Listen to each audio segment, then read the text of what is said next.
Hallelujah, परमेश्वर की तारीफ करो सब जन। अपने पड़ोसी से पूछो क्या तुम अकेले हो? कहो मत डर, यूसुफ भी अकेला था लेकिन परमेश्वर ने उसे छुड़ाया। अपने पड़ोसी से पूछो क्या तुम गरीब हो? कहो मत डर, याकूब भी गरीब था, याकूब भी गरीब था लेकिन परमेश्वर ने उसे अमीर किया। आमीन, परमेश्वर की तारीफ करो सब जन। अगर आपकी परिस्थिति आपको धोखा ना दे, आप वो बनेंगे जो परमेश्वर आपको बनाना चाहते हैं। आमीन। अगर आपकी परिस्थिति को आप आत्मिक आंखों से देख जाएं और समझ जाएं, आप समझ जाएंगे परमेश्वर आपको क्या देना चाहते हैं और शैतान आपको क्या देना चाहते हैं। जब यूसुफ समझ गया कि परमेश्वर मुझे आशीषित करना चाहते हैं और ये अकेलापन मुझे डराना चाहते हैं, लेकिन बाइबल में लिखा है इस समझ के कारण वो पाप में नहीं गिरा और परमेश्वर ने उसे वो बनाया जो परमेश्वर उसे बनाना चाहते थे। आमीन। आज सबसे बड़ी प्रॉब्लम क्रिश्चियन मसीह व्यक्ति के जीवन में ये है कि उसकी परिस्थितियां उसको धोखा देती हैं और वो जानता नहीं। उसकी अपनी परिस्थितियां उसको धोखा दे रही हैं और वो जानता नहीं। याकूब गरीब था लेकिन अपने मामा लाबान के घर में नौकरी कर रहा था 20 साल से।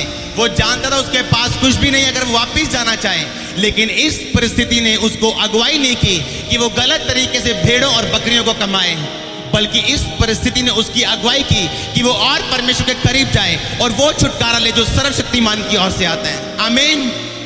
उसने अपनी बुद्धि की, अपनी समझ की सुनी नहीं, लेकिन उसने परमेश्वर की सुनी। उसने धोखा नहीं खाया। दिमाग कहता होगा तेरे पास कोई पैसा नहीं है, अगर आज तुझे पत्नी बच्चों को वापस लेके जाना पड़े, तेरे पास कोई पैसा नहीं है, तुझे चोरी करनी चाहिए, तुझे बेईमानी करनी चाहिए। अपने पड़ोसी से बोलो बेईमान मत बन। अपनी परिस्थिति को मौका मत दे, अपनी गरीबी को मौका मत दे कि वो तुझे बेईमान बना दे। परमेश्वर पे भरोसा रख, वो उचित समय पे उचित कामों को करेगा। आमीन। याकूब ने परमेश्वर पे भरोसा रखा कि परमेश्वर मुझे वापस लेके जाएगा और पैसों का इंतजाम मेरा परमेश्वर करेगा, लेकिन मैं बेईमानी में जाने वाला नहीं हूं। मैं अपने मामा की भेड़ और बकरे को चुराने वाला नहीं हूं। मेरा परमेश्वर राइट टाइम पे इंतजाम करेगा। आमीन। जब शैतान आपको देखता है कि आपकी परिस्थिति आपको परमेश्वर से दूर लेके जा सकती है, इसीलिए परिस्थितियां बदलती नहीं, बुरी के बाद बुरी आपके जीवन में, मेरे जीवन में रहती है। लेकिन जब शैतान ये देख लेते हैं कि इसकी परिस्थितियां इसको परमेश्वर से दूर नहीं लेके जा सकती, वो परिस्थितियां जो बुरी हैं जल्द बदल जाएंगी यीशु मसीह के नाम में अच्छी परिस्थितियों में। आमीन। अपनी परिस्थितियों को मौका मत दो। अपने पड़ोसी को बोलो मत मौका दे। अपनी सिचुएशंस को, अपनी बीमारियों को, अपनी गरीबी को कि वो तुझे धोखा दे और परमेश्वर से दूर ले जाए। आमीन। बाइबल में लिखा याकूब ने धोखा नहीं देने दिया, यूसुफ ने धोखा नहीं खाया। जब रूत अकेली हो गई, विधवा हो गई, उसकी सासू मां विधवा, वो विधवा कोई नहीं पास नहीं है, इस विधवापन ने उसे धोखा नहीं दिया कि वो गलत कामों में जाए और परमेश्वर को धोखा दे, बल्कि उस अकेलेपन को उसने इस्तेमाल किया कि वो सर्वशक्तिमान के और करीब जाएगी। और बाइबल में लिखा है परमेश्वर के करीब जाने का फल ये मिला कि बोaz नामक व्यक्ति उसकी जिंदगी में आया जो परमेश्वर की ओर से था। आमीन। जब उसने अपनी परिस्थिति को मौका नहीं दिया कि वो अकेलापन उसे पाप की ओर ले जाए, मिस्र की ओर, पुराने जीवन की ओर ले जाए, उसने अपने उस परिस्थिति को ये मौका दिया और उसने अपनी परिस्थिति को इस्तेमाल किया कि ये परिस्थिति मुझे परमेश्वर के और करीब ले जाए। अगर आपकी परिस्थितियां आपको धोखा ना दें तो आप वो बनेंगे जो परमेश्वर आपको बनाना चाहते हैं। आमीन। बाइबल में लिखा है एक क्रिश्चियन व्यक्ति, एक मसीह व्यक्ति की आंखें जो स्पिरिचुअल है, आत्मिक मस्त है, जरूरी है, वो खुली होनी चाहिए। बाइबल में लिखा है कि कितने जन थे जो यीशु मसीह के आसपास क्रूस पे चढ़ाए गए थे? कितने? बाइबल खोलो अपनी नया नियम, लूका की पुस्तक, उसकी 23 बाब, उसका 39 आयत को पढ़ेंगे, 39 आयत को पढ़ेंगे। जो कुकर्मी वहां लटकाए गए थे उनमें से एक ने उसकी निंदा करके कहा, क्या तू मसीह नहीं? तो फिर अपने आप को और हमें बचा। इस पर दूसरे ने उसे डांट कर कहा, क्या तू परमेश्वर से भी नहीं डरता? तू भी तो वही दंड पा रहा है और हम तो न्याय अनुसार दंड पा रहे हैं, क्योंकि हम अपने कामों का ठीक फल पा रहे हैं, पर इसने कोई अनुचित काम नहीं किया। तब उसने कहा, हे यीशु, जब तू अपने राज्य में आए तो मेरी सुधि लेना। लिखा जो कुकर्मी वहां लटकाए गए थे उनमें से एक ने उसकी निंदा करके कहा, क्या तू मसीह नहीं? तो फिर अपने आप को और हमें बचा। लिखा दूसरा डाकू ने उसे डांट के कहा, क्या तू परमेश्वर से नहीं डरता? तू वही दंड पा रहा है, हम न्याय अनुसार दंड पा रहे हैं, लेकिन इसने कोई भी अनुचित काम नहीं किया। लिखा दो डाकू जो परमेश्वर के आसपास लटकाए गए थे, एक डाकू बोलता है, अगर तू मसीह है तो मुझे भी बचा और अपने आप को भी बचा। और दूसरा डाकू जो परमेश्वर की दूसरी ओर लटकाया गया था, वो बोलता है, उस डाकू को छिड़के मार के कहता, तूने और मैंने पाप किए हैं, हम न्याय अनुसार उचित दंड पा रहे हैं, तेरे और मेरे पाप का कारण, पाप का न्याय सूली और हमने पाली, लेकिन इसने कोई भी अनुचित काम नहीं किया। और लिखा दूसरा डाकू जिसने झिड़के मारी और यीशु मसीह को बोलता है, कहता है, यीशु मसीह जब तू अपने राज्य में जाना तो मुझे याद करना। और बाइबल कहती है यीशु मसीह ने उसी वक्त उससे कहा, आज मैं तुझसे सच सच कहता हूं कि आज की शाम तू मेरे साथ स्वर्ग लोक में होगा। आमीन। उसी वक्त परमेश्वर ने कहा कि आज तू मेरे साथ स्वर्ग में होगा। अपने पड़ोसी से बोलो, मांगो लेकिन सही तरीके से, जो भी करो सही आत्मा से। हालेलुया। क्या फर्क था दोनों के मांगने में? बताओ। एक कुछ भी फर्क नहीं, दोनों का मांगना सेम था। एक भी कह रहा था मुझे बचा, दूसरा भी कह रहा था मुझे बचा। मांगने का तरीका गलत था। जब इजरायली लोग, बाइबल में लिखा, छुड़ाए गए मिस्र से, रास्ते में मूसा से कहते, मूसा क्या तू मिस्र से लेके आ गया हमें? हम अच्छे थे, वहां हम प्याज खाते थे, वहां मछलियां खाते थे, क्या रोटी रोज रोज आसमान से वही मन्ना? हम बोर हो गए इस रोटी से, हमें मांस चाहिए। परमेश्वर ने कहा, मैं तुम्हें मांस तो दूंगा, लेकिन भजन संहिता कहती, परमेश्वर ने मांस तो दिया पर उनके प्राणों को सुखा दिया। अगर वो मांस मांगते परमेश्वर देता, लेकिन उचित रीति से मांगते। दूसरा डाकू अगर मांगता सही रीति के साथ कि परमेश्वर मुझे बचा, कहता, परमेश्वर जे तू परमेश्वर ते अपने आप बचाते, मैनू भी बचा, जे तू परमेश्वर पहला मेरे जीवन से साबित कर। परमेश्वर ऐसा कुछ भी साबित नहीं करेंगे आपके जीवन में, ऐसा कुछ भी वो साबित नहीं करेंगे। वो साबित कर चुके हैं क्रूस पे जान को देके। अब लिखा विश्वास कर तो तेरा उद्धार होगा। आमीन। अब लिखा सिर्फ विश्वास कर। परमेश्वर को ये मत बोल कि जे तू परमेश्वर पहला मैनू आजाद कर, पहला मैनू चंगा कर और मैं समझ जाऊंगा तू परमेश्वर है। परमेश्वर का कोई सिंहासन नहीं हिलता अगर आप यीशु मसीह को मानना छोड़ दें। उसको मानना हमारा फायदा है और ना मानना हमारा नुकसान। लिखा जो उसको मानेगा और बपतिस्मा लेगा उसका उद्धार होगा, जो नहीं मानेगा वो एक दिन दोषी ठहराया जाएगा। उस डाकू ने मांगा तो जरूर, लेकिन गलत गलत गलत गलत तरीके से। कहता, परमेश्वर जे तू परमेश्वर है तो मैनू भी छुड़ा दे, अपने आप में भी छुड़ा। और दूसरा कहता, परमेश्वर मैं जानता हूं तू परमेश्वर है, जब तू स्वर्ग में जाना मैं मुझे याद करना। परमेश्वर ने कहा, आज शाम को हम इकट्ठे भाई स्वर्ग में होंगे। आमीन। क्योंकि तूने सही रीति के साथ मांगा है। इस्राएलियों ने अगर सही रीति के साथ मांगा होता तो कभी परमेश्वर उनके प्राणों को ना सुखाते। बाइबल में लिखा, उन्होंने मांगा लेकिन बुड़बुड़ाहट के साथ। जब उन्होंने पानी मांगा बुड़बुड़ाहट के साथ। जब उन्होंने कुछ भी मांगा ये कह के मांगा, हम मिस्र में अच्छे थे, पुराने जीवन में अच्छे थे, वहां ये तो था, परहेज तो कोई नहीं था, ये सब विरोध तो कोई नहीं था। लेकिन बाइबल में लिखा, यीशु मसीह ने कहा, मेरा रास्ता तंग रास्ता है, लेकिन जो इस रास्ते पे चलेगा उत्तम पदार्थों को पाएगा। अपने टाइम के हिसाब से नहीं, मेरे टाइम टेबल के हिसाब से। आमीन। अपनी परिस्थिति को मौका मत दो, अपने पड़ोसी को फिर से याद करवा दो। अपनी बीमारी को बोलो मौका मत दो कि वो तुझे धोखा दे। परमेश्वर पे आस लगाए रख। आमीन। कितनों को समझ आ रहे हैं? कुछ लोग, परमेश्वर मुझे बता रहे थे, जब एक किसान जब बीज को बोते हैं अपने खेत में, क्या यह संभव है उसने जितना बीज बोया सिर्फ उतनी फसल आए? अगर उसने एक बोरी आलू बोए हैं तो एक बोरी काटेगा वो 30 गुना 60 गुना है, बाइबल कहती है 100 गुना काटेगा। आमीन। लेकिन अगर वो ज्यादा बोए तो ज्यादा काटेगा। लेकिन प्रॉब्लम ये है, अगर वो ज्यादा बो के उसे भूल जाए और पानी ना दे तो वो कुछ भी नहीं काटेगा। इसीलिए परमेश्वर ने कहा, मेरा रास्ता तंग रास्ता है। पहले तो तुम्हें शैतान बोने नहीं देगा, वो तुम्हारे दिमाग में इतनी बातें डाल देगा कि तुम बोने ना पाओ। अगर तुमने गलती से बो दिया फिर वो तुम्हारे जीवन में ऐसा पाप रखेगा कि जो बोया गया वो फल ना लेके आए, और आगे से तुम्हारा दिल कभी बोने को ना करे। कितनों को समझ आ रही?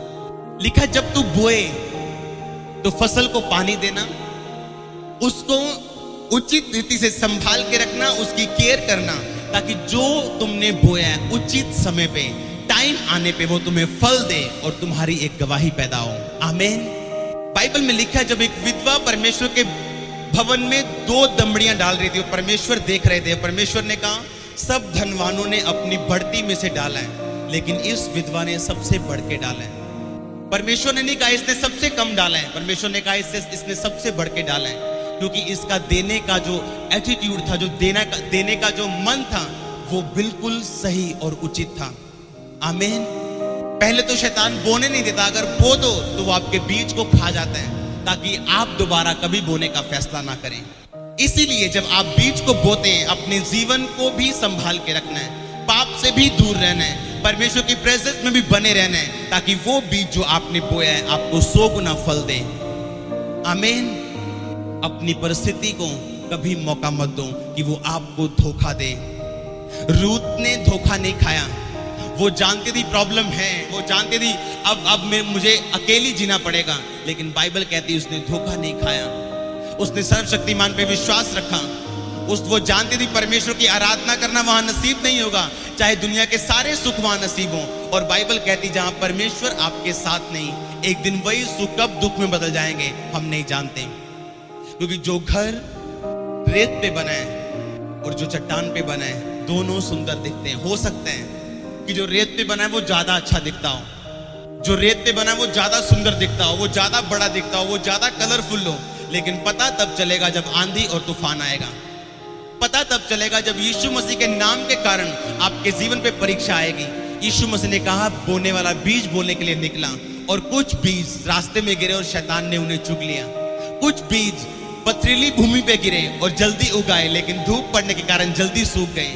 उन बीज की मैं बात कर रहा हूं जो लोग गवाहियां सुन के जाते हैं और जल्द विश्वास कर लेते हैं, वचन सुन के जाते हैं और जल्द विश्वास हो जाता है, लेकिन जब कलेश और ठोकर उनके जीवन में आता है उस वचन पे विश्वास करने के कारण, तब वो अपना स्टैंड छोड़ देते हैं और वो जो उगता है वो सूख जाता है। लेकिन यीशु मसीह ने कहा कुछ लोग ऐसे भी होंगे जो उस बीज को मैं बोऊंगा, वो उसे उत्तम मन में संभाल के रखेंगे, यानी अपने बीज को वो उसकी रक्षा करके रखेंगे।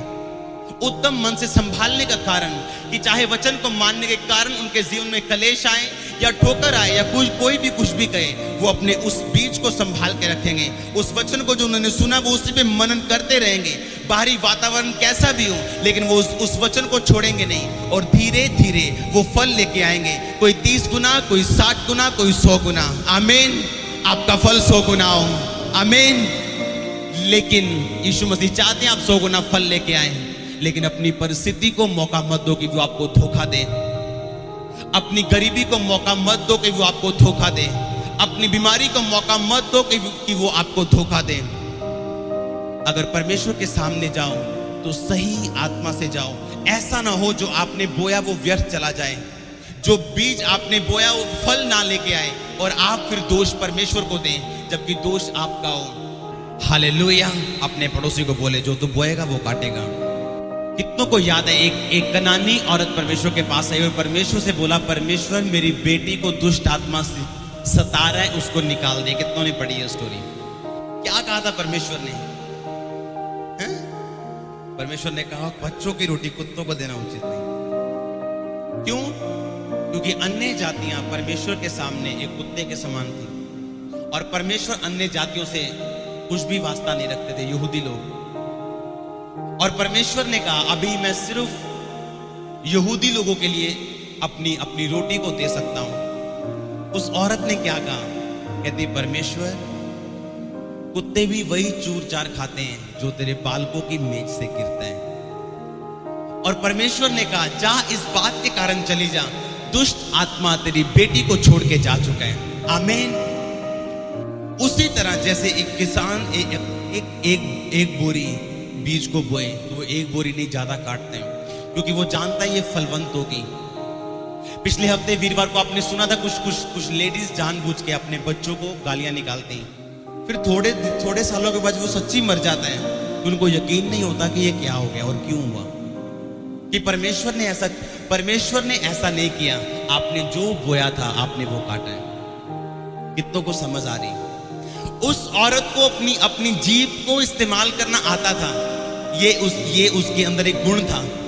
अगर वो परमेश्वर की बात का गुस्सा करके वापस चल जाती तो शायद उसकी बेटी दुष्ट आत्मा से ग्रसित रहती और शायद उसी हालत में मर जाती।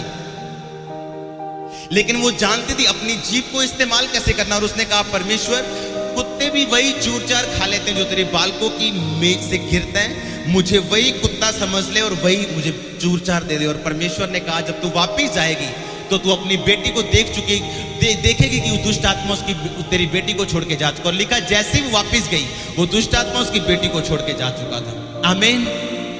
जो व्यक्ति अपने होंठों को, अपने शब्दों को इस्तेमाल करना जानता है, एक बात को हमेशा याद रखना, आपके मुंह से जो बोया जाता है वो फल लेके आता है।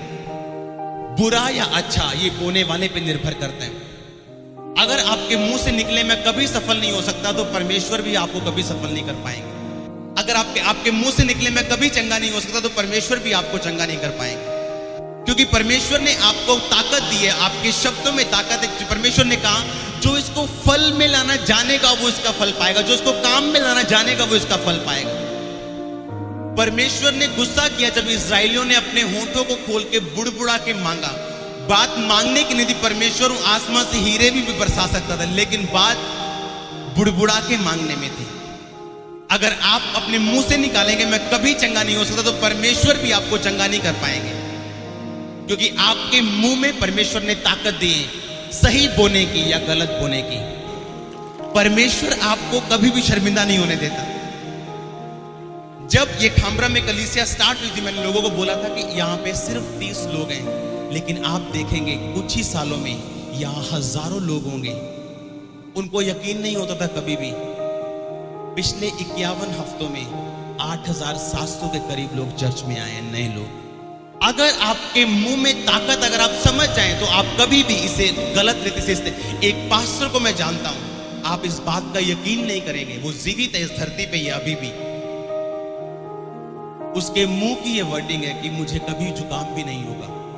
और मैंने उसे आज तक ऐसे करते नहीं देखा, ऐसे करते नहीं देखा आज तक। और कुछ लोग बोलते नहीं ये घमंड है, ये है। बात ये है कि आप परमेश्वर को कितनी अच्छी तरह से समझते हैं। उसके मुंह से ये बात निकलती, मुझे कभी कैंसर नहीं होगा, मुझ में यीशु मसीह का जीवन है, मुझे कभी ये नहीं होगा, मुझे कभी स्टोन नहीं होगा, मुझे कभी ब्रेन हेमरेज नहीं होगा, मुझे कभी भी मेरी किडनीज काम करेंगी, मेरा दिल काम करेगा।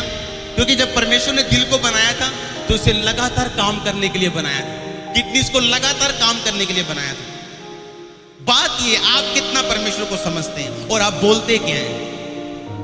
अगर आपने कांटे बोए हैं तो आप कांटे काटेंगे। अगर आपने नेगेटिव बोया है तो नेगेटिव आपने काटना है। उस औरत के बारे में सोचो जिसका एक ही बेटा था और परमेश्वर के भविष्यवक्ता ने बोला था कि अगले साल मैं आऊंगा तो जब बेटा होगा। लिखा उस औरत के बेटा हुआ बूढ़ापे में, और एक दिन वो बेटा मर गया।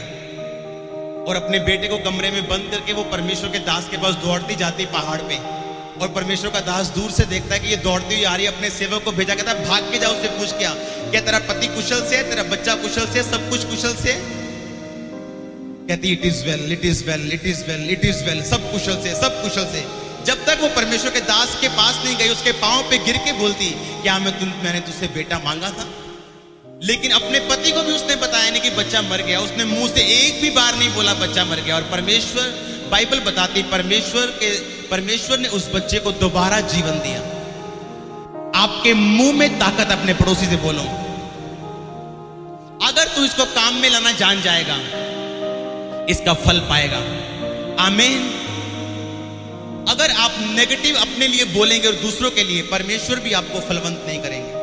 जब परमेश्वर ने इस दुनिया को बनाया तो अपने शब्दों के द्वारा बनाया, और इसीलिए आपको अपने स्वरूप में बनाया, क्योंकि आपके शब्दों में ताकत। क्या था जब ये कलीसिया शुरू हुई थी? एक भी मरला जमीन नहीं थी इस कलीसिया के पास। और आप देखेंगे एक साल के अंदर अंदर हम कितने खेतों में जाएंगे, अभी नए खेतों। आमीन। आपके मुंह में ताकत है। कई बार लोग पूछते हैं ये क्या होगा, ऐसा कैसे होगा। कई बार परमेश्वर का आत्मा कुछ नहीं कहता, लेकिन अपने शब्दों को हम इस्तेमाल करते हैं कि इट इज वेल, तेरे साथ अच्छा होगा यीशु मसीह के नाम में। और जैसा आप बोलेंगे वैसा होगा, और आपके साथ अच्छा होगा यीशु मसीह के नाम में। आमीन। आप विश्वास करते हैं कि आपके शब्दों में ताकत है? अगर आप गालियां निकालेंगे तो परमेश्वर भी आपको ब्लेस नहीं करने पाएंगे, वो कर नहीं पाएंगे आपको चाहते हुए भी, क्योंकि जो कुछ आपके मुंह से निकलेगा वो फल लेके आएगा। आपके शब्दों में ताकत है, क्योंकि जो आप बोएंगे आपको काटने को मिलेगा। उस औरत ने सही बोया और कहा कि परमेश्वर मुझे कुत्ता समझ ले और मुझे रोटी चूर चार दे दे, लेकिन मैं लेके जाऊंगी, लिए बिना मैं नहीं जाऊंगी वापस। इजराइलियों ने वही मुंह को इस्तेमाल किया और कुड़कुड़ाए। परमेश्वर बोला, परमेश्वर जे तू हम मिस्र में अच्छे थे, पहले अच्छे थे, वहां अच्छे थे। और परमेश्वर ने कहा, और परमेश्वर ने गुस्सा किया इस बात का। हालेलुया। अपने शब्दों को, जब बाइबल में लिखा मूसा की अपनी बहन और अपना भाई बोलते हैं कि मूसा से ज्यादा प्रभु बात करता है, हमसे नहीं करता, लेकिन परमेश्वर ने इस बात का गुस्सा किया और मरियम को कोड़ हुआ। जो अपने शब्दों को और पहला जोड़ा याद करो, जब परमेश्वर आए, लिखा ठंडे समय में कहा आदम आदम, आदम छुपा हुआ है और परमेश्वर से बोलता है, परमेश्वर कहता मैं नंगा था, मैं छुप गया। परमेश्वर ने कहा, किसने बताया तू नंगा? क्या तूने वो फल खाया है जो तूने खाने के लिए तुझे मना किया था? कहता ना ना ना, मैंने नहीं खाया। इस औरत ने तू बनाया ना जिन्नू, इन्हें मैंने खवा दिया। कहता जिस औरत को तूने बनाया ना, इसने मुझे खिलाया। वो अपने मुंह के कारण वो फंसा और परमेश्वर ने दोनों को श्रापित। उसने नहीं कहा परमेश्वर आई एम सॉरी, माफ कर दो, गलती हो गई। एक भी बार उसने नहीं कहा। कहता परमेश्वर पे इल्जाम लगा रहा। कहता परमेश्वर जिसको तूने बनाया ना, उसने मुझे भरमा दिया। और परमेश्वर ने कहा आदम तू श्रापित है, औरत तू श्रापित है, शैतान तू भी श्रापित। ये जबान आपको आशीषित या आपको श्रापित कर सकती है। जब इसहाक ने अपने बेटे को याकूब को आशीष दे दी, आशीष एसाव की थी, ले याकूब गया। और एसाव जब आता कहता मुझे तो आशीष दे, कहता अब मेरे मुंह से आशीष निकल चुकी है, और जो निकल चुकी है वो उसको लगी रहेगी। कितनों को समझ आ रही है जुबान की ताकत? कहता रो रो के मांगता है, कहता मुझे कुछ तो आशीष दे। क्या तेरे पास एक भी आशीर्वाद नहीं है? कहता जो मेरे मुंह से निकल चुका है याकूब के लिए, वो उसको लगा रहेगा। जो मेरे मुंह से आशीष निकल गई वो उसे लगी रहेगी। उसका निवास उपजाऊ भूमि पर रहेगा। जो मैंने बोल दिया वो होगा उसके जीवन में, क्योंकि मैंने उसको आशीष दी है, मेरे मुंह से निकल चुका है, और वो आशीष उसको लगी रहेगी। आमीन।